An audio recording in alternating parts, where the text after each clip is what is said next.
ನಮಸ್ಕಾರ. ನನ್ನ ಹೆಸರು ಬಾಲಕೃಷ್ಣ ಅಂತ, ಮಾಜಿ ನಗರಸಭೆ ಸದಸ್ಯರು. ಈ ವಾರ್ಡಲ್ಲಿ ವಾರ್ಡ್ ಹೆಸರು ನಂಬರ್ ಈಗ ಹಳೇದು 53 ಬಸಂಪುರ ವಾರ್ಡ್ ಅಂತ ಇತ್ತು. ಈಗ ಕೃಷ್ಣನಗರ ವಾರ್ಡ್ ಅಂತ ಆಗಿದೆ 11. ನಾನು ಆಕಾಂಕ್ಷಿ ಈ ವಾರ್ಡ್ಗೆ. ಈಗ ವಾರ್ಡಲ್ಲಿ ಸುಮಾರು ಕೆಲಸ ಮಾಡಿದ್ದೀನಿ, ಮುಂದೆ ಮಾಡ್ತೀವಿ. ಸರ್, ನಿಮ್ಮದು ಈ ವಾರ್ಡಲ್ಲಿರೋ ಮೇಜರ್ ಸಮಸ್ಯೆ ಏನು ಸಮಸ್ಯೆ ಇದೆ ಈ ವಾರ್ಡಲ್ಲಿ? ಆ ಸಮಸ್ಯೆಗೆ ನೀವು ಆಕಾಂಕ್ಷಿಯಾಗಿ ನೀವು ಗೆದ್ದು ಬಂದರೆ ಏನು ಸಾಧಿಸೋಕ್ಕೆ ಇಷ್ಟಪಡ್ತಿದ್ದೀರಾ? ಈಗ ಸಮಸ್ಯೆಗಳು ನೂರಾರು ಇರುತ್ತೆ, ಯಾವುದು ಇಲ್ಲ ಅಂತ ಹೇಳೋಕ್ಕಾಗಲ್ಲ.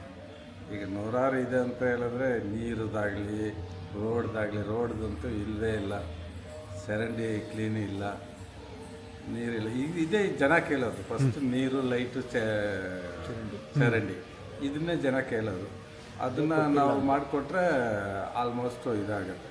ಕೆಲವ್ರಿಗೆ ಮನೆಗಳು ಇರೋದಿಲ್ಲ, ಆ ಮನೆಗಳು ಮಾಡಿಕೊಡ್ಬೇಕು, ಮನೆಗಳು ಕಟ್ಕೊಡ್ಬೇಕು.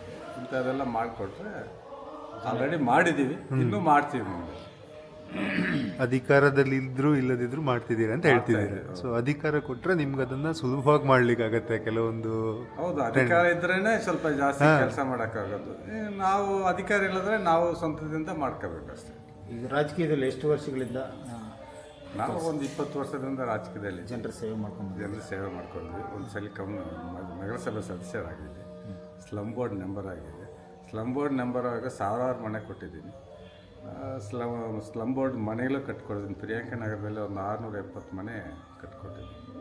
ಹಂಗೆ ಈ ಸಲ BBMP ಇರೋವಾಗ ಸುಮಾರು ಒಂದು 300-400 ಮನೆ ನಮ್ಮ ವಾರ್ಡಲ್ಲಿ ಮಾಡಿಕೊಟ್ಟಿದ್ವಿ BBMPಯಿಂದ. ಈಗ GBA ಆಗಿದೆ. GBA ಆಗಿದೆ ಅಂದರೆ ಚಿಕ್ಕದಾಗಿದೆ ವಾರ್ಡು. ಆವಾಗ ಈಗ ಒಂದು ವಾರ್ಡ್ ಇದ್ದದ್ದು ಈಗ 3 ವಾರ್ಡ್ ಮಾಡಿದ್ದಾರೆ. 3 ವಾರ್ಡ್ ಈಗ ನಾವು ಚಿಕ್ಕದಾಗಿದ್ದೀವಿ. ಏನು ತೊಂದರೆ ಕೆಲಸ ಮಾಡಲಿಕ್ಕೆ ಹೆಚ್ಚಿಗೆ ಕೆಲಸ ಮಾಡ್ಬೋದು, ಹೆಚ್ಚಿಗೆ ಜನಸಂಪರ್ಕ ಮಾಡ್ಬೋದು.